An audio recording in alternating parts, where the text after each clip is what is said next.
únicamente. En el día de hoy nos hemos reunido nuevamente para estudiar la palabra del Señor y para desarrollar el tema cómo hacer una buena amistad con Dios, los requisitos que debemos seguir y todas las cosas que Él nos da a través de su hermosa palabra.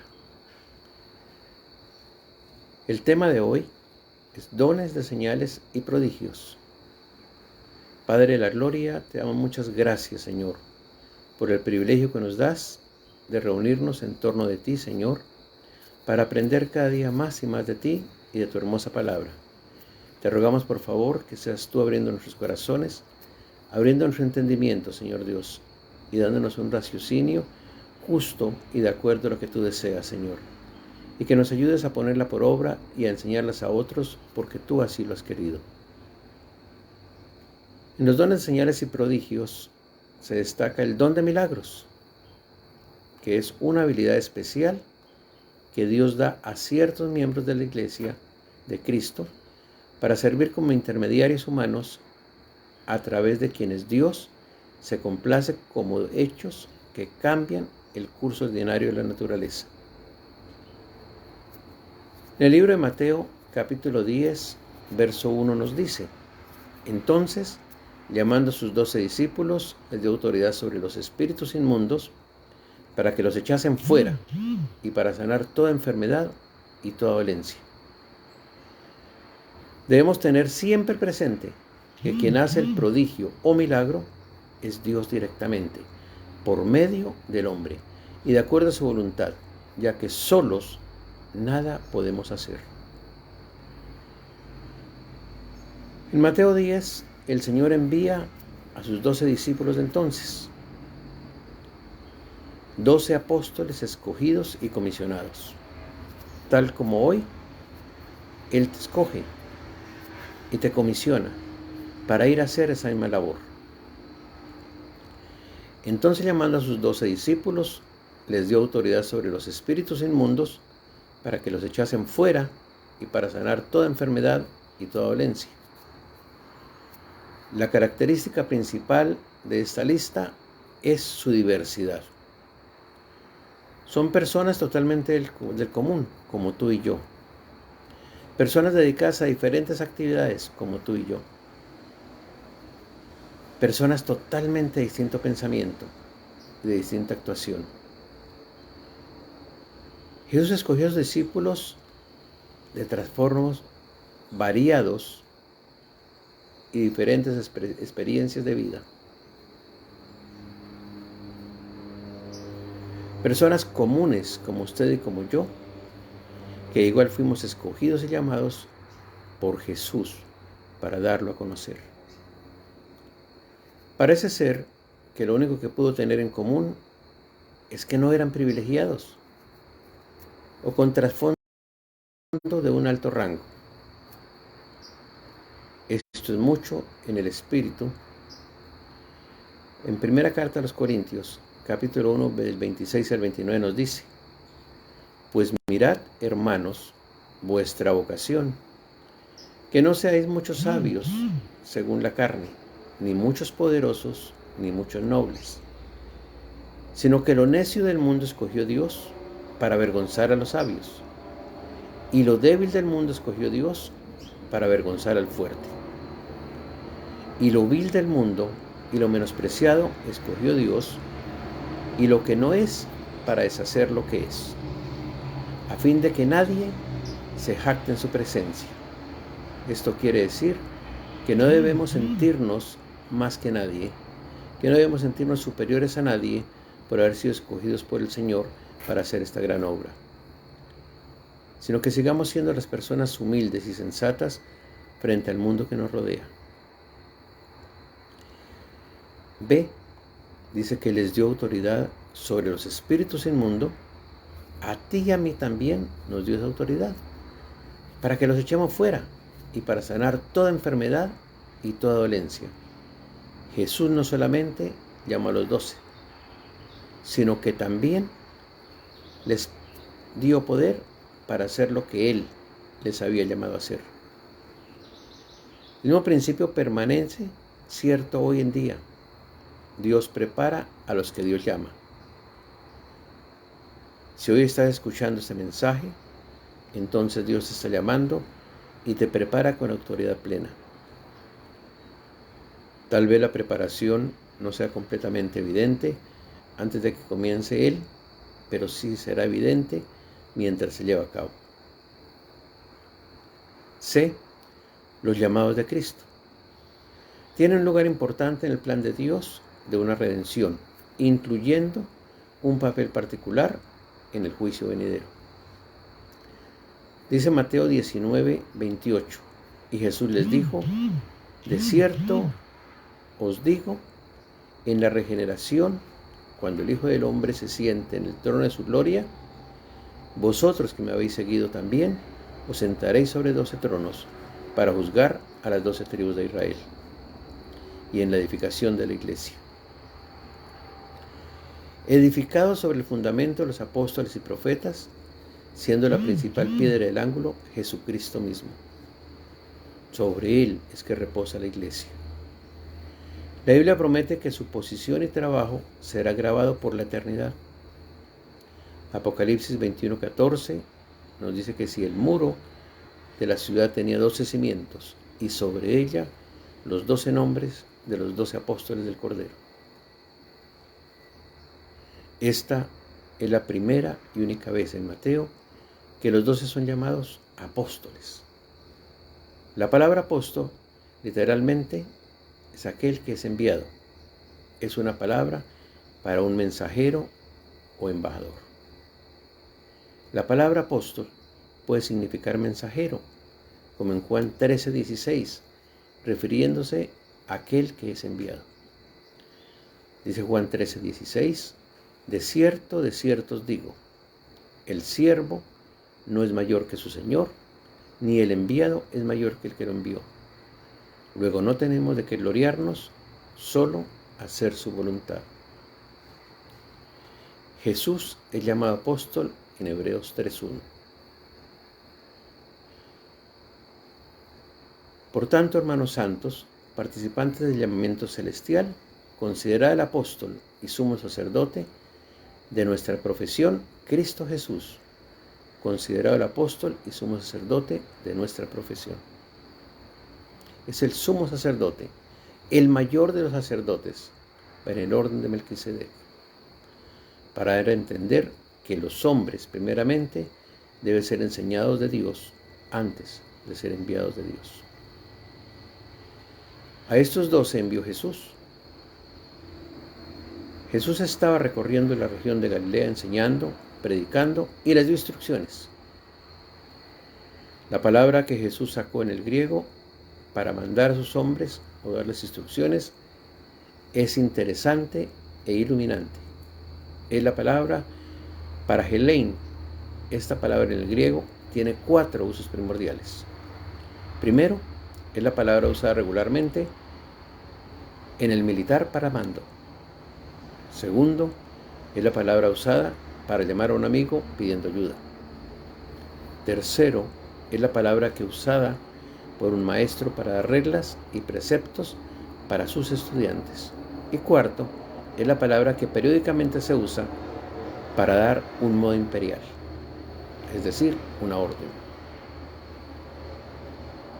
Dice en Mateo 10, 7 y 8, y yendo, predicad diciendo, el reino de Dios se ha acercado. Sanad enfermos, limpiad leprosos, resucitad muertos, echad fuera demonios, de gracia recibiste, dad de gracia. Por ningún motivo debemos cobrar por los milagros que hace Dios a través nuestro. Lo que deben de hacer, salir a predicar y sanar. No hay mención de ellos predicando en las sinagogas, solo de ser azotados en ellas. Y guardaos de los hombres, porque os entregarán a los concilios y en sus sinagogas os azotarán. Este era el ministerio de predicación de casa en casa, a campo abierto y en la calle, como el que tú y yo debemos hacer con nuestros vecinos, nuestros amigos, nuestros familiares, nuestros más allegados. Debemos predicar al Señor, enseñar la palabra que Él nos dio. No necesitamos un templo para poder predicar. Puedes hacerlo donde estás, a donde tú vayas. Mateo 10:8 nos hace unas recomendaciones a quienes vamos a predicar. ¿Cómo proveerían para ellos mismos? De gracia recibiste, dad de gracia. Es decir, se te enseñó gratis. El Señor te dio su palabra. No te cobró por ella. Tú tampoco puedes hacerlo. No os proveáis de oro, ni plata, ni cobre en vuestros cintos, ni de alforja para el camino, ni de las 2 túnicas, ni de calzado, ni de bordón, porque el obrero es digno de su alimento. Mas en cualquier ciudad o aldea donde entrareis, informaos quién en ella sea digno y posad allí hasta que salgáis. Y si la casa fuere digna, vuestra paz vendrá sobre ella. Mas si no fuere digna, vuestra paz se volverá a vosotros. Y si alguno no os recibiere, ni oyere vuestras palabras, salid de aquella casa o ciudad, y sacudid el polvo de vuestros pies. Será más tolerable el castigo para la tierra de Sodoma y de Gomorra que para aquella ciudad. De gracia recibiste, dad de gracia. Jesús jamás cobró a sus discípulos, y Él esperaba que ellos dieran ministerio a otros sin cobrar, como lo espera hoy de nosotros. Este es el principio fundamental para los mandatos que seguían. Qué gran escándalo es para un hombre traficar con regalos con los cuales pretende haber recibido por parte del Espíritu Santo, de los cuales él no es maestro sino siervo. Aquel que predica para ganarse la vida o para hacer una fortuna es culpable del sacrificio más infame. Nuestro Salvador surgió para que ellos pudieran experimentar de la provisión de Dios y enseñarles a confiar en ella. El hermano entregará a la muerte al hermano. Jesús sabía que en algunos casos el evangelio iba a dividir familias y que una de las persecuciones más amargas se llevaría a cabo entre las familias y los harán morir. Jesús simplemente dijo que a veces la persecución terminaría en muerte. A pesar de que muchos cristianos han soportado la persecución en entornos económicos y sociales desde los siglos atrás, literalmente millones han dado su vida en fe a Jesús. ¿Darías tu vida por Jesús? Él la dio por ti, la dio por mí, la dio por toda la humanidad. Debes confiar en Él. Si predica la palabra, si hace lo que Él desea, Él se encargará de lo tuyo. Dice la palabra: deleítate en Jehová y Él te concederá todas las peticiones de tu corazón. Alégrate en trabajar para Jesús. Sé gozoso en trabajar para Dios, en darlo a conocer en todos rincones. Y seréis aborrecidos de todos por causa de mi nombre. A veces esto ha sido cierto, cuando enteras culturas han aborrecido a los seguidores de Jesús. Parece extraño que las personas que viven por las expectativas del reino del mar, dice en Mateo 5:7, bienaventurados los misericordiosos, porque ellos alcanzarán misericordia. A veces ellos resultan aborrecidos grandemente, pero es la misma paradoja que inspiró al mundo a condenar y crucificar al único ser, hombre, sin pecado en el mundo. Mas el que persevere hasta el fin, éste será salvo. La invitación no es solamente a aceptar al Señor como tu Salvador, a darlo a conocer a otros, sino que perseveres a pesar de las circunstancias hasta el fin y serás salvo. El compromiso de hasta fin es requerido para aquellos que van a enfrentar las tormentas de la persecución. Nosotros, quienes enfrentamos poca persecución verdadera, tenemos poco entendimiento de cómo verdaderamente perseverar bajo ella. ¿Por qué si todo hombre que comenzara seguro a Cristo Jesús fuera salvo, quién sería condenado? La mayoría de los hombres tienen por lo menos un espasmo religioso. Mateo 10, del 26 al 31. Aún en el medio de la persecución, los discípulos de Jesús no deben temer, sino ser sabios en la proclamación del Evangelio. Así que, no los temáis, porque nada hay encubierto que no haya de ser manifestado, ni oculto que no haya de saberse. Lo que os digo en tinieblas, decidlo en la luz, y lo que oís al oído, proclamadlo desde las azoteas. Y no temáis a los que matan el cuerpo, mas el alma no pueden matar. Temed más bien a aquel que puede destruir el alma y el cuerpo en el infierno. ¿No se venden 2 pajarillos por un cuarto? Con todo, ni uno de ellos cae a tierra sin vuestro Padre. Pues aún vuestros cabellos están todos contados. Así que no temáis, más valéis vosotros que muchos pajarillos. Así que no los temáis. Los discípulos de Jesús podremos tener confianza de que la verdad prevalecerá. Así que podremos salir y predicar la palabra con sabiduría, sin importar el peligro de la persecución. Si la persecución o la amenaza de la persecución nos refrena de hablar a predicar la palabra de Dios, entonces de alguna manera el enemigo habrá tenido victoria sobre nosotros. Tal vez su amenaza de persecución no ha tenido éxito en herirnos físicamente, pero sí ha tenido éxito en refrenar la obra de la palabra de Dios. El juicio de la eternidad nos da gran confianza en la última justicia de Dios. Aquellos que parecen hacer trampa en la justicia aquí en la tierra nunca podrán hacer trampa en la eternidad. Aquel que teme a Dios no necesita temer a nadie más. Mateo 10, del 32 al 39, la actitud con la que debe de ser equipados los discípulos de Jesús. A cualquiera, pues, que me confiese delante de los hombres, yo también le confesaré delante de mi Padre que está en los cielos. ¿Te da pena o miedo decir que eres cristiano? El Señor no te confesará entonces delante de su Padre en los cielos. Y a cualquiera que me niegue delante de los hombres, yo también le negaré delante de mi Padre que está en los cielos. Si niegas el Evangelio, si niegas a nuestro Señor Jesucristo como tu Señor y Salvador, Él tampoco te reconocerá delante de nuestro Padre Celestial. Jesús, causa de división. No penséis que he venido para traer paz a la tierra. No he venido para traer paz, sino espada.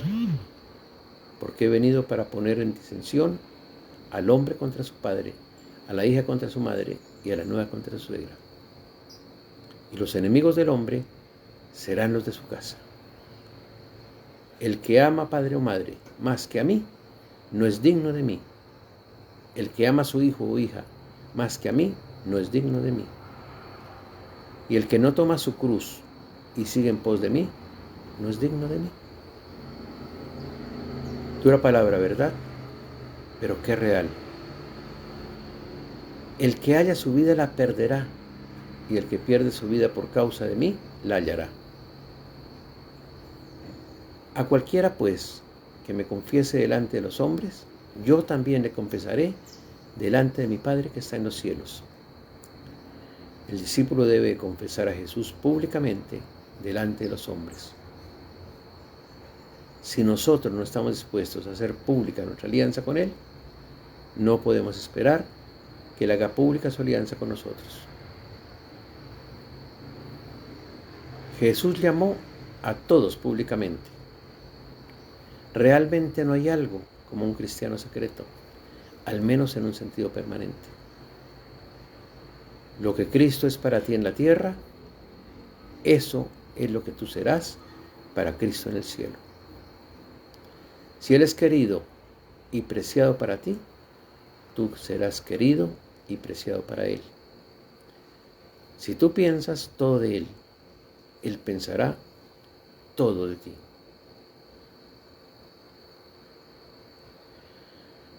Tomas tu cruz y sígueme en pos de mí. El discípulo debe seguir a Jesús aún hasta en el lugar de tomar su cruz. Cuando una persona tomó una cruz en los tiempos de Jesús, era por una razón para morir. La cruz antigua romana no negociaba, no se comprometía y no hacía ofertas. No había vuelta atrás cuando se tomó la cruz. Y tu única esperanza está en la resurrección de la vida. Su cruz. Tu cruz no es particularmente tu problema o tu prueba. La cruz significa una cosa: muerte. Muerte a ti mismo, pero resurrección de vida en Dios. O sea que la cruz significa dejar atrás nuestro pasado, dejar atrás nuestro pecado, dejar atrás nuestra vieja forma de vivir, dejar atrás nuestros valores actuales e ir tras el valor principal, Cristo Jesús en nuestra vida. Y así tendremos resurrección de vida en nosotros. También están los dones de sanidad, que es una habilidad especial que Dios le da a ciertos miembros del cuerpo de Cristo para servir como intermediarios humanos a través de quienes Dios se complace en sanar enfermedades, restaurar la salud, sin contar con la ayuda de cosas naturales. La primera carta a los Corintios, capítulo 12, versos 9 al 28 nos dice: a otro fe por el mismo Espíritu, y a otros dones de sanidades por el mismo Espíritu, a otro el hacer milagros, a otro profecía, a otro discernimiento de espíritus, a otro diversos géneros de lenguas, y a otro interpretación de lenguas. Pero todas estas cosas las hace uno y el mismo Espíritu, repartiendo a cada uno en particular como Él quiere. Don de lenguas es la capacidad especial que Dios da a ciertos miembros del cuerpo de Cristo de hablar a Dios en un lenguaje que nunca ha aprendido y de recibir y comunicar un mensaje inmediato de Dios a su pueblo por medio de una declaración divinamente ungida en un lenguaje que nunca han aprendido. Marcos 16, 17 nos dice: y estas señales seguirán a los que creen. En mi nombre echarán fuera demonios y hablarán nuevas lenguas. Y en Hechos 2:4 nos dice que fueron todos llenos del Espíritu Santo y comenzaron a hablar en otras lenguas, según el Espíritu les daba que hablasen. El don de lenguas lo da el Espíritu Santo. No imite a otros, ya que éste se da en forma natural. No es para presumir de tu don, sino para edificar a la iglesia. También hay el don de interpretación de lenguas, que es una habilidad especial que Dios da a ciertos miembros del cuerpo de Cristo para dar a conocer en el idioma conocido por todos mensaje del que habla en lenguas. Dice la primera carta a los Corintios, el capítulo 14, versos 26 al 28. ¿Qué hay pues, hermanos? Cuando reunís, cada uno de vosotros tiene salmo, tiene doctrina, tiene lengua, tiene revelación, tiene interpretación. Hágase todo para edificación. Si alguno habla en lengua extraña, sea esto por 2 o a lo más 3, y por turno, y que uno interprete. Y si no hay quien interprete, calle en la iglesia y hable para sí mismo y para Dios. Es algo muy delicado, porque si no hay quien interprete la oración en lenguas, debemos hacerlo en nuestra intimidad con Dios, no en la iglesia, no en público, porque es un requisito que Dios coloca en su palabra, que haya un intérprete que pueda entregarle a la iglesia el mensaje tal como Dios lo quiere dar.